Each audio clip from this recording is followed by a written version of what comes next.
ये जो बिहार में जिस तरह का सियासी तूफान उठा है कि उनको आने नहीं देंगे, उनको भगा देंगे, वो इस तरह, इतना ही नहीं अपनी सेना तक तैयार कर रहे हैं। आपको नहीं दिखता कि इसका पूरा राजनीतिकरण करने की कोशिश की गई है? आरोप लगाएंगे बीजेपी पर कि बीजेपी कम्युनलाइज कर रही है, बीजेपी जो है लोगों को बांटने का काम कर रही है, लेकिन खुद क्या कर रहे हैं? तेज प्रताप यादव के बयान को सुन लीजिए, उन्होंने ट्विटर पे जो ट्वीट किया है उसको पढ़ लीजिए। उससे साफ दिखता है कि यहाँ बिहार में उनकी यात्रा को लेकर के जिस तरह का मतलब उन्माद फैलाने की कोशिश की गई है, आपको लगता है सरकार के एक मंत्री को ऐसा करना चाहिए? यहाँ ना। जी जी, पंकज जी देखिए, स्थिति तो वास्तव में चिंताजनक है। और इस सारे विवाद से फायदा किसको होता है? भाई बाबा जो आ रहे हैं, बाबा सोनाम धनी बाबा, उनके ही कार्यक्रम हिट होंगे।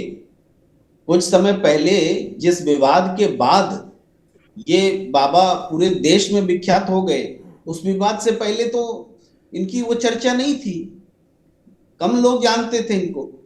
तो विवाद इनको सूट करता है। इसलिए आप जो बात कह रहे हैं वो उन तेज प्रताप जैसे नेताओं की नादानी है। वो पॉलिटिकल फायदा उनको नहीं मिलेगा, फायदा तो बागेश्वर जी को ही मिलना है, उनका ही कार्यक्रम हिट होना है और वही आगे बढ़ेंगे। तो ऐसे विवाद तो कई बार प्लांट भी किए जाते हैं, कराए जाते हैं। एक तो ये है, एक पहलू ये, लेकिन यही पूरा पहलू नहीं है, ये भी सच है।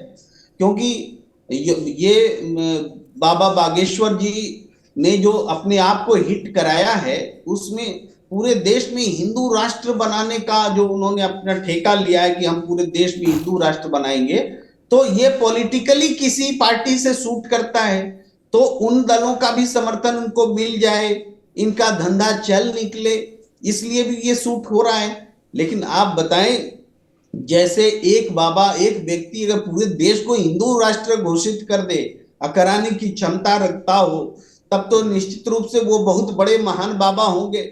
आज तक तो कोई ऐसा बड़ा पॉलिटिशियन भी नहीं आया जो ऐसा कुछ कर सका या उस दिशा में बढ़ सका। लेकिन अगर ऐसा किया गया तो उसके क्या परिणाम होंगे?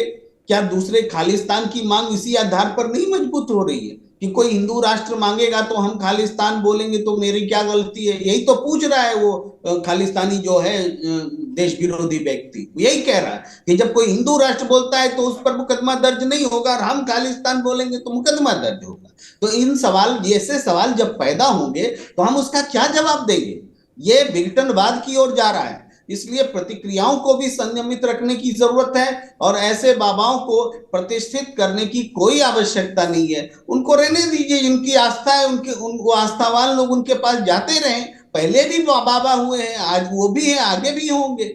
ये मैं अपनी राय रखता हूं।